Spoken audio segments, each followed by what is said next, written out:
Magandang araw mga kaibigan. Gusto kong i-share sa inyo itong statement ng ating PNP Chief General Marbel tungkol sa accomplishment nila sa laban sa pinagbabawal na gamot. Ito, post. PNP's bloodless anti-drug campaign nets 20.7 billion worth of drugs in 2024. So ito yung statement ng PNP Chief. This accomplishment is not just a victory for the PNP but for the Filipino people who deserve safer and drug-free communities. Let this achievement inspire us to continue working together in our fight against illegal drugs. Police General Romel Francisco D. Marbel. Okay, so sa ibabaw, napakaganda. Kasi bloodless nga eh. Kakaunti lang ang nagurgor. Tapos ang daming nakumpiska na mga yung pinagbabawal na gamot. Ang tanong, ang taong bayan naniniwala ba sa accomplishment na ito? Nagtatanong lang naman. So, para malaman natin kung naniniwala ang taong bayan, magbasa tayo sa mga comments. Yan ang paborito kong section sa mga post, comments. So, dito sa comments, bago yung comments, yung pang reaction lang muna yung mga emoji. Merong tumatawa, merong galit, merong umiiyak, merong lumuluha, merong like, merong puso. Yung love nila, yung statement na yun. Tignan natin ha. Dito is 1,500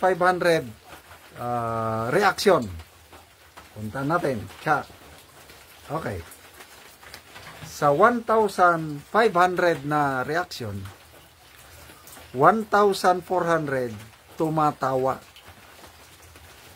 What does it mean kung tinatawanan lang ang isang statement? Pinaniniwalaan o questionable? Tinatawanan lang eh. Wala. So, 15 ang galit. Yung emoji dito. 5 ang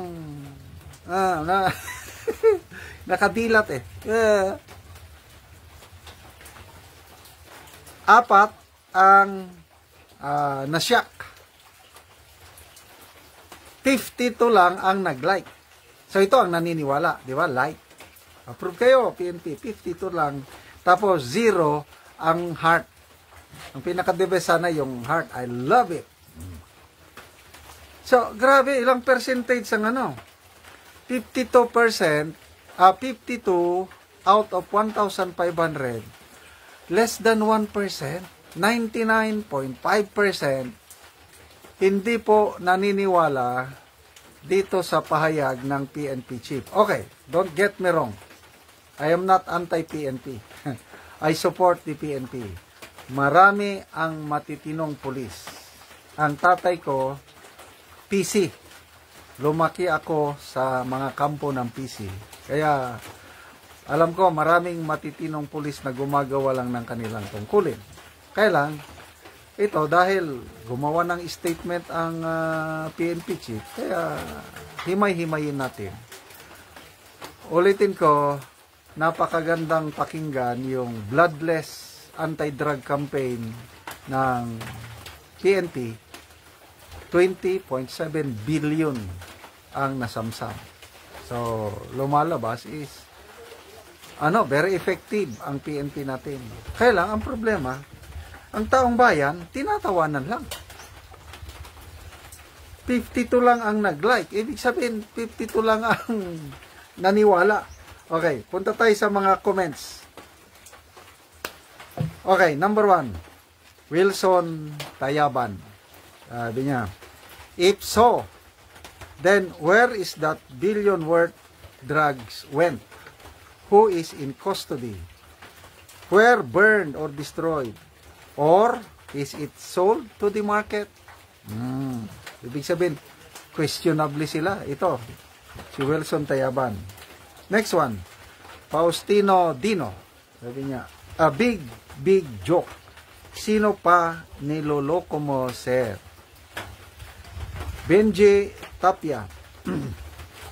Wala kayong kredibilidad para paniwalaan sa mga ganyan.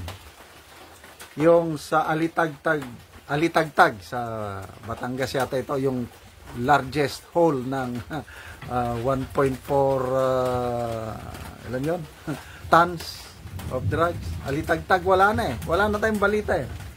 Sa Alitagtag drugs hole nga lang ngayon, di po nyo maipaliwanag ng maayos sa taong bayan at biglang naging sarado na ang kaso. Yun na, tumatawa na ang mga emoji. Maria J. Mendoza Araguas. Bakit nga di kayo magsiyasat ng mahusay? Excuse me. Bakit naman ho, data ninyo ay make-believe lang? Tas claim nyo na now got safer community? Just 2 to 3 days ago, a teen was, nagurgot. Nabother ba kayo?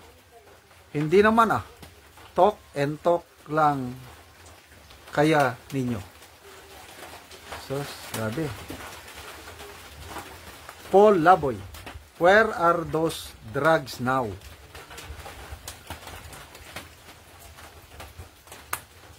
Job Revi Rex, pumunta ho kayo sa Barabarangay. Huwag yung puro dada lang. Kasi salungat yung sinasabi mo sa tunay na nangyayari, lalo na sa mga kalye o kanto-kanto, doon na mismo sa kalye bumabatak. Wahahaha. Yole Bao Adona, asan na yung mga nasamsam na mga illegal drugs? Elmet Lasso, nasaan na ang mga nahuli, mga sirs? Celestino Bustamante Sr., tell it to the Marines. Ibig sabihin yan, expression yan na hindi naniniwala. Tell it to the Marines. Lito, kuya, may nahuhuli pala, tapos tumatawa. Dodax, Tabognam si Sugraw, meron bang nahuling droga? Wala naman kayong sinusunog na droga. Ay, Villanueva, tell it to the Marines. Ulysses Morota, mag-amo nga kayo ng presidente mo, kaya full of inconsistency ang pronouncement. Nadamay pati Pangulo. Marlon J. Villa Hermosa, drug free ha, pag your chief. Tapos may balita ng Frontline Tonight. Hindi na lang natin panoorin. Feli Banay, ang galing ng mga direktor at producer sa mga story ahead ninyo. Sabihin nyo yan sa mga marino. Tell it to the Marines. Dice Zoo, wala kaming nararamdaman. May nahuli ba? Ni check, nakakahiyang PNP chief gumagawa ng sariling data. Geraldine Gumabong, pag sure sir, Oplan balik batak dito sa lugar namin sir. Balik batak. Stan Cordero, di ba mas maganda kung walang nahuhuling droga kasi ibig sabihin noon napipigilan ang mga drug lords sa pagbebenta dahil takot sa kamay na bakal.